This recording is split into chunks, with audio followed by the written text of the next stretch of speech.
नमस्कार, आप देख रहे हैं सिटी पोस्ट लाइव। मैं हूं सृष्टि राज। नीतीश कुमार का काफिला जेडीयू के कार्यकारी अध्यक्ष संजय झा के आवास की तरफ मुड़ा तो किसी ने नहीं सोचा था कि अगले कुछ मिनटों में एक ऐसा सियासी ड्रामा होने वाला है जो पूरे राज्य में चर्चा का विषय बन जाएगा। कार्यकर्ताओं का जोश, मीडिया के कैमरों की चमक और खुद संजय झा का बार बार आग्रह, सब कुछ धरा का धरा रह गया। अब क्या है पूरा मामला, इसके बारे में विस्तार से बताएंगे हमारी सहयोगी मुस्कान। संजय झा और निजी सहायक के बार बार अनुरोध के बावजूद नीतीश कुमार गाड़ी से बाहर क्यों नहीं आए और क्या कोई गहरी नाराजगी थी? देखिए, जब नीतीश कुमार का काफिला संजय झा के आवास पर रुका तो उम्मीद थी कि वे कहीं ना कहीं गर्मजोशी से मिलेंगे, गले लगाएंगे, जो उनका प्यार करने का तरीका है। लेकिन उनका गाड़ी के भीतर ही बैठे रहना, सिर्फ हाथ जोड़ना कोई सामान्य व्यवहार नहीं था। राजनीतिक पंडित मानते हैं कि इसके पीछे दो मुख्य वजह हो सकती है। नीतीश कुमार अक्सर अपने व्यवहार से सियासी संदेश देते हैं।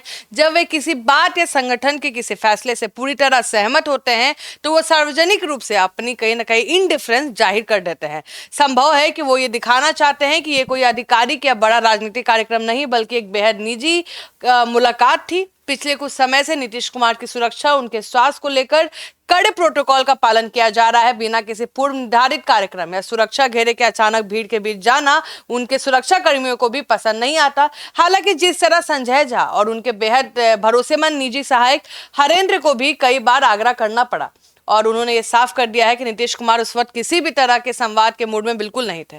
तो मुस्कान, ऐसे में अब सवाल उठता है कि क्या पूर्व सांसद आनंद मोहन के चिरकुट नेताओं वाले बयान का इस घटनाक्रम से कोई कनेक्शन है? देखिए, बिल्कुल आनंद मोहन ने कहीं ना कहीं कहा है कि ललन सिंह के 10 खून माफ हैं, लेकिन संजय झा के नहीं। ठीक है, और कहीं ना कहीं उन्होंने ये बात पब्लिकली भी रखी है। और इस पूरे ड्रामे की जो टाइमिंग है सबसे ज्यादा मजेदार है। ठीक एक दिन पहले बिहार के बाहुबली पूर्व सांसद आनंद मोहन ने एक ठीका बयान देकर सनसनी फैला दी थी। उन्होंने आरोप लगाया था कि नीतीश कुमार को सुबह सुबह कुछ चिरकुट नेताओं के घर ले जाया जाता है और उनसे जबरन मुलाकात कराई जाती है। आनंद मोहन का इशारा सीधे तौर पर जेडीयू के उन शीर्ष नेताओं की तरफ था जो नीतीश कुमार के सबसे करीबी माने जाते हैं और जिनके इशारे पर पार्टी के बड़े फैसले होते हैं। संजय झा जेडीयू के कार्यकारी अध्यक्ष है, नीतीश कुमार के सबसे भरोसेमंद रणनीतिकारों में से एक है। और जब आनंद मोहन के इस बयान के ठीक अगले दिन नीतीश कुमार सुबह सुबह संजय झा के घर पहुंचे तो पूरी मीडिया की नजर इस बात पर टिकी थी कि नीतीश कुमार इस दौरे के जरिए आनंद मोहन को जवाब दे रहे हैं या फिर वे दिखाना चाह रहे हैं कि वो अपने नेताओं के साथ मजबूती से खड़े हैं। लेकिन नीतीश कुमार का वहां जाकर भी मीडिया से दूरी बना लेना, संजय झा से कहना कि आप ही बात कर लीजिए, ये दर्शाता है कि वो खुद को इस बयानबाजी और विवाद से पूरी तरह अलग रखना चाहते हैं। वो नहीं चाहते कि उनके मुंह से निकला एक भी शब्द आनंद मोहन के विवाद को हवा दे। तो मुस्कान, ऐसे में नीतीश कुमार का संजय झा से ये कहना कि आप ही बात कर लीजिए, इसके क्या सियासी मायने हैं? देखिए, ये 4 शब्द आप ही बात कर लीजिए बिहार की भावी राजनीति का एक बहुत बड़ा संकेत हो सकता है। इसके 2 मुख्य कारण हो सकते हैं। देखिए, संजय झा को जेडीयू का कार्यकारी अध्यक्ष बनाया गया है। नीतीश कुमार का सार्वजनिक रूप से ये कहना कि आप ही बात कर लीजिए संदेश देता है कि अब संगठन और मीडिया से निपटने की मुख्य जिम्मेदारी संजय झा की है।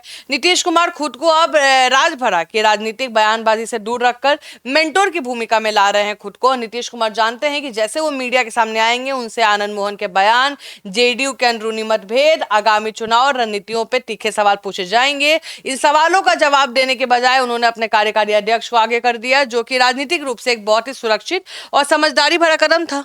मुस्कान, क्या ऐसे में नीतीश कुमार कम बोलने और दूरी बनाने की कोई नई रणनीति पे काम कर रहे हैं? हाँ, बिल्कुल। अगर आप पिछले कुछ महीने से नीतीश कुमार के सार्वजनिक जीवन को देखेंगी तो उनके व्यवहार में एक बड़ा बदलाव आया है। वो अब पहले की तरह मीडिया से रोज रोज मुखातिब नहीं होते हैं और ना ही हर राजनीतिक घटनाक्रम पर तुरंत प्रतिक्रिया देते हैं। इस राजनीतिक हलकों में कहीं ना कहीं इसको साइलेंस थेरेपी कहा जाता है, मतलब मौन रणनीति कहा जाता है। बयानों के गलत अर्थ निकाले जाने या विवाद से बचना, पार्टी के सेकेंड लाइन जो लीडरशिप स्थापित करना, केवल बेहद महत्वपूर्ण सरकारी संगठन या मंचों पर बोलना ताकि उनके शब्दों का वजन बना रहे। होता ना कि अचानक से बोलेंगे तो उसका वजन रहता है। अब हर बार आप बकबक करिएगा तो उसका वजन रहेगा नहीं रहेगा। तो नीतीश कुमार भली भांति जानते हैं कि बिहार की राजनीति इस समय बेहद संवेदनशील मोड़ पे है। ऐसे में उनका बहुत ज्यादा बोलना या हर जगह उपलब्ध रहना उनके विरोधियों को हमले का मौका दे सकता है। इसलिए वे अब कम बोलकर ज्यादा संदेश देने की कला अपना रहे हैं। तो ऐसे में जेडीयू इसे सामान्य शिष्टाचार बता रही है, लेकिन क्या वाकई में जेडीयू के अंदर सब कुछ ठीक है? ठीक तो नहीं, आपको भी पता बिल्कुल ठीक नहीं है। पार्टी की तरफ से इस मुलाकात को सामान्य संगठनात्मक गतिविधि और शिष्टाचार मुलाकात कहकर डैमेज कंट्रोल करने की कोशिश की जा रही है,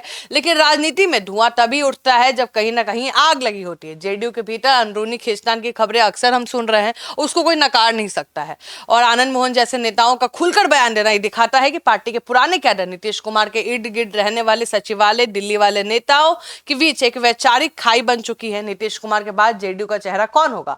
संजय झा की बढ़ती ताकत पार्टी के अन्य वरिष्ठ नेता को असहज महसूस कर रहे हैं। मंगलवार सुबह संजय झा के आवास पर जो कुछ हुआ, उसने ये साफ कर दिया कि भले ही ऊपरी तौर पर ऑल इज वेल कहा जा रहा हो, लेकिन पार्टी के भीतर नेतृत्व फैसला बयान को लेकर जबरदस्त मंथन और तनाव का दौर चल रहा है। तो ऐसे में सुना आपने, तो जेडीयू इस पर चाहे जितनी भी सफाई दे दे, लेकिन जो सुशासन है, सुशासन बाबू के इस रुख ने बिहार की राजनीति में सस्पेंस और थ्रिलर को एक नया चरम पर पहुंचा दिया है। अब देखना यह होगा कि नीतीश कुमार का यह मौन कब टूटेगा, और जब टूटेगा तो बिहार की राजनीति में क्या नया समीकरण लेकर आएगा। आपकी क्या राय है, जरूर बताइएगा। धन्यवाद।